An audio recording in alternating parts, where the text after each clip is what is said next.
Forest service বিভাগে কর্মী নিয়োগের নতুন বিজ্ঞপ্তি প্রকাশিত হয়েছে, অর্থাৎ বন বিভাগ থেকে নতুন রিক্রুটমেন্ট বিজ্ঞপ্তি পাবলিশড হয়েছে। বিজ্ঞপ্তি অনুসারে আপনারা কি কি পদের জন্য আবেদন করতে পারবেন, আবেদন করবার জন্য কি কি এলিজিবিলিটি ক্রাইটেরিয়া লাগবে, কিভাবে আবেদন করবেন, সে সমস্ত কমপ্লিট ডিটেলস থাকছে আজকের এই ভিডিওটিতে। সেই জন্য ভিডিওটিকে স্কিপ না করে প্রথম থেকে শেষ পর্যন্ত মন দিয়ে দেখতে থাকুন। চ্যানেলে প্রথমবার হলে সাবস্ক্রাইব করে পাশের বেল আইকনটিকে বাজিয়ে রাখুন, কারণ আমরা এরকমই গুরুত্বপূর্ণ হেল্পফুল আপডেটগুলো আমাদের চ্যানেলে দিয়ে থাকি। তো চলুন আজকের ভিডিওটিকে শুরু করা যাক। তো বন্ধুরা, আপনারা অনস্ক্রিনে দেখতেই পাচ্ছেন নোটিফিকেশনটি পাবলিশড হয়েছে ইউনিয়ন পাবলিক সার্ভিস কমিশনের মাধ্যমে, অর্থাৎ সেন্ট্রাল গভর্নমেন্ট ইউপিএসসির মাধ্যমে এই নোটিশটি পাবলিশড হয়েছে। বাদিকে এক্সামিনেশন মেমো নাম্বার শো করছে, ডেটেড 14/2/2024 তারিখে এই নোটিশটি পাবলিশড হয়েছে। এখানে দেওয়া হয়েছে last date for submission online application 5/3/2024 তারিখ, অর্থাৎ মার্চ মাসের 5 তারিখ পর্যন্ত আপনারা এই অ্যাপ্লিকেশন ফর্মটি অনলাইনের মাধ্যমে ফিল আপ করতে পারবেন। অ্যাপ্লিকেশন ফর্ম ফিল আপ করবেন, সেটার জন্য বেরিয়ে ইন্ডিয়ান ফরেস্ট সার্ভিস এক্সামিনেশন 2024-এর ইন্ডিয়ান ফরেস্ট সার্ভিস এক্সামিনেশন যে পরীক্ষা হয় প্রতি বছর ইউপিএসসির মাধ্যমে, সেটারই কিন্তু নোটিশ এটা পাবলিশড হয়েছে। এবার নোটিশ অনুসারে আমরা দেখে নেব এলিজিবিলিটি কন্ডিশন, আপনারা কি কি পোস্টে আবেদন করতে পারবেন সে সমস্ত পুরো ডিটেলস বিষয়গুলো। এবার আমরা প্রথমেই যে জিনিসটি দিয়ে শুরু করব সেটা হচ্ছে এক্সামিনেশন সেন্টার। আমাদের পশ্চিমবঙ্গে প্রিলিমিনারি এক্সামিনেশন সেন্টার কোথায় কোথায় আছে এই ইউপিএসসির ফরেস্ট সার্ভিস এক্সামিনেশনের। প্রথমেই যে এক্সাম সেন্টার আমরা দেখতে পাচ্ছি পশ্চিমবঙ্গের, সেটা হচ্ছে কলকাতাতে আপনারা কিন্তু এক্সামিনেশন সেন্টার পাবেন। দ্বিতীয় আছে শিলিগুড়িতে। কলকাতা শিলিগুড়ি এই দুটো জায়গায় কিন্তু এক্সামিনেশন সেন্টার হিসাবে আপনারা চুজ করতে পারেন। এবার নেক্সট যে বিষয়টা দেখব সেটা হচ্ছে এজ লিমিট।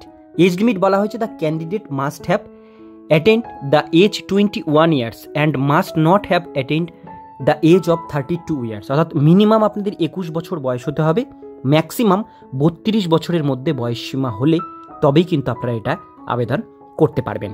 ঠিক আছে, অর্থাৎ আপনাদের জন্ম 2 আগস্ট 1992 থেকে 1 আগস্ট 2003 এর মধ্যে জন্মসাল হতে হবে, তবেই আপনারা এটা আবেদন করতে পারবেন। সেক্ষেত্রে এসটি এসসিরা কিন্তু এখানে আপ টু মিনিমাম 5 ইয়ার্স ছাড় পাবে এসটি এসসি ক্যান্ডিডেটরা। আর যারা ওবিসি ক্যান্ডিডেট আছেন তারা কিন্তু এখানে 3 ইয়ার্স ওবিসি ক্যান্ডিডেটরা কিন্তু এখানে ছাড় পাবেন, সেটা কিন্তু এখানে মেনশন করা আছে। আর যারা ফিজিক্যাল হ্যান্ডিক্যাপ তারাও কিন্তু এখানে বয়সের ছাড় পাবে। এইবার এইটার জন্য আপনাদের মিনিমাম এডুকেশন কোয়ালিফিকেশন কি লাগবে সেটা দেখে নেব। Minimum education qualification, A candidate must hold a bachelor degree with at least one of the subject, namely animal husbandry and veterinary science, botany, chemistry, geology, mathematics, physics, statistics and geology, or a bachelor degree in agriculture, forestry or engineering of any university এখানে mention করা আছে। এখানে বলা হয়েছে আপনারা যারা যারা science নিয়ে গ্র্যাজুয়েট কমপ্লিট করেছেন তারা এটা আবেদন করতে পারেন, অথবা আপনারা যারা যারা এগ্রিকালচার নিয়ে গ্র্যাজুয়েশন কমপ্লিট করেছেন তারাও এটা আবেদন করতে পারেন, অথবা আপনারা যারা যারা ইঞ্জিনিয়ারিং নিয়ে বা ফরেস্ট্রি নিয়ে আপনারা যারা যারা গ্র্যাজুয়েট ডিগ্রি কমপ্লিট করেছেন তারা কিন্তু এটা অবশ্যই আবেদন করতে পারবেন। সেটা যদি আপনাদের অ্যাপেয়ার্ড হয়, অর্থাৎ আপনারা পড়তে হয়তো পড়ছেন, সেক্ষেত্রে আবেদন করতে পারবেন। যারা পাস আউট হয়ে গেছেন তারা তো পারবেনই, সেটাও কিন্তু এখানে মেনশন করা আছে। এবার আমরা দেখব এক্সামিনেশন ফিস। এক্সামিনেশন ফিস এটা আবেদন করবার জন্য প্রথমেই যেটা বলা হয়েছে, candidate applying excepting female ST SC physical handicap যারা আছেন তাদের জন্য এটা ফ্রি, তারা এটা ফ্রিতে আবেদন করতে পারবে।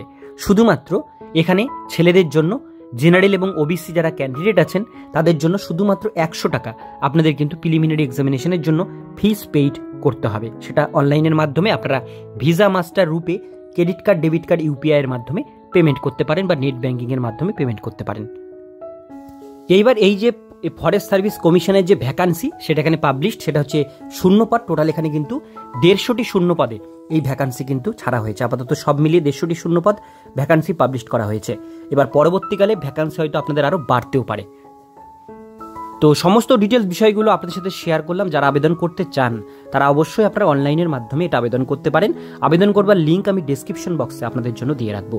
আজকের ভিডিও এতক্ষণ পর্যন্তই। ভিডিওটি কেমন লাগলো অবশ্যই কমেন্টে জানাবেন, ভালো লাগলে লাইক করবেন, চ্যানেলে প্রথমবার হলে সাবস্ক্রাইব করে পাশের বেল আইকনটিকে বাজিয়ে রাখবেন, কারণ আমরা এরকমই গুরুত্বপূর্ণ হেল্পফুল আপডেটগুলো আমাদের চ্যানেলে প্রতিনিয়ত আপলোড করে থাকি।